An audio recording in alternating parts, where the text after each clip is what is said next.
আর এই মুহূর্তে যে খবরের দিকে নজর রাখবো, প্রাথমিকে প্যানেল প্রকাশের স্থগিতাদেশ।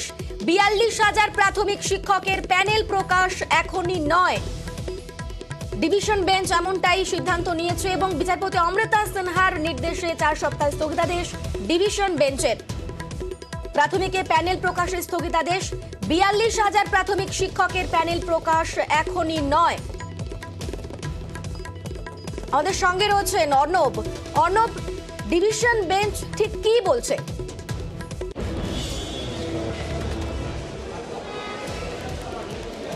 বিচারপতি সৌমেন সেন এবং বিচারপতি উদয় কুমারের ডিভিশন বেঞ্চ তারা দেখতে চাইছে যারা মূল মামলাকারী, যে রমেশ মালিক, সৌমেন নন্দী, এই মূল মামলাটা চলছিল দীর্ঘদিন ধরে, এবং এই মূল মামলাকারীরা তারা কি টেট উত্তীর্ণ হয়েছে নাকি টেট উত্তীর্ণ হয়নি।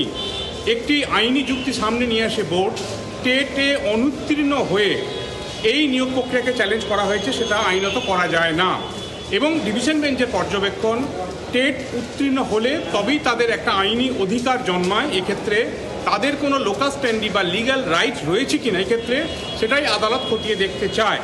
তাহলে এই টেট উত্তীর্ণ হয়েছে কিনা মামলাকারীরা জানা যাবে কি করে, কোন নথির ভিত্তিতে?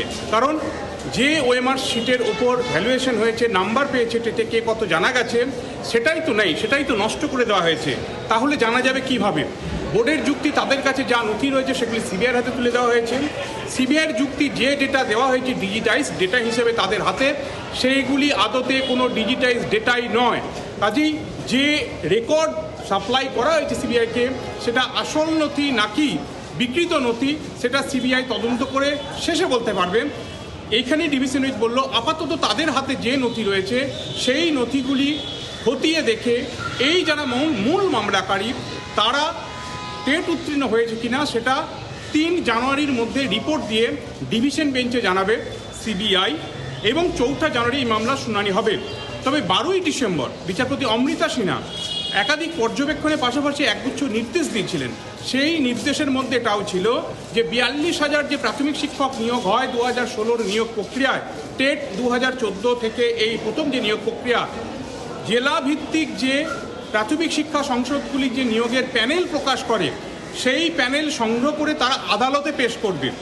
অর্থাৎ এই ৪২,০০০ নিয়োগের প্রাথমিক চাকরির প্যানেল আদালতে আজ পেশ করার নির্দেশ ছিল প্রাথমিক শিক্ষা পর্ষদের ওপর। তারা সেই আদেশে ক্ষুব্ধ হয়ে ডিভিশন বেঞ্চে গেছিল। সেই নির্দেশটা আপাতত ৪ সপ্তাহ স্থগিত থাকছে। বিচারপতি অমৃতা সিনহার নির্দেশে কোনো পদক্ষেপ করতে হবে না। যেহেতু ডিভিশন বেঞ্চে এই মামলা চলছিল, সিবিআই এবং ইডি প্রত্যেকেই মামলায় যুক্ত ছিল, অন্তর্ভুক্ত ছিল, তাই আজকে একক বেঞ্চে বিচারপতি অমৃতা সিনহা প্রাথমিক নিয়োগ দুর্নীতি মামলা যার নজরদারিতে তদন্ত হচ্ছে সিবিআই এবং ইডি, তিনি কি পর্যবেক্ষণ রাখেন, কি মন্তব্য করেন, কি নির্দেশ দেন, সেদিকে কৌতূহল ছিল প্রত্যেকেরই। সেই মামলা শুনানি কিন্তু আজ হয়নি, সেটি পিছিয়ে গেছে। তবে কি ১২ই ডিসেম্বরের যে সিবিআই এবং ইডিকে রিপোর্ট পেশের যে নির্দেশ ছিল সেটাতেও স্থগিত না? এক্ষেত্রে স্পষ্ট করেছে ডিভিশন বেঞ্চ, সিবিআই এবং ইডি যেহেতু সুপ্রিম কোর্টের নির্দেশে তদন্ত করছে, তদন্তের ওপর কোনো রকম স্থগিতাদেশ তারা দিচ্ছে না। সিবিআই ইডি যেরকম পদক্ষেপ করছে তারা তাদের মতো করে পদক্ষেপ করতে পারবে। কিন্তু যে মূল মামলাটা ৩রা জানুয়ারির মধ্যে রিপোর্ট পেশের নির্দেশ ডিভিশন বেঞ্চের। অন্য তুমি আমাদের সঙ্গে থাকো।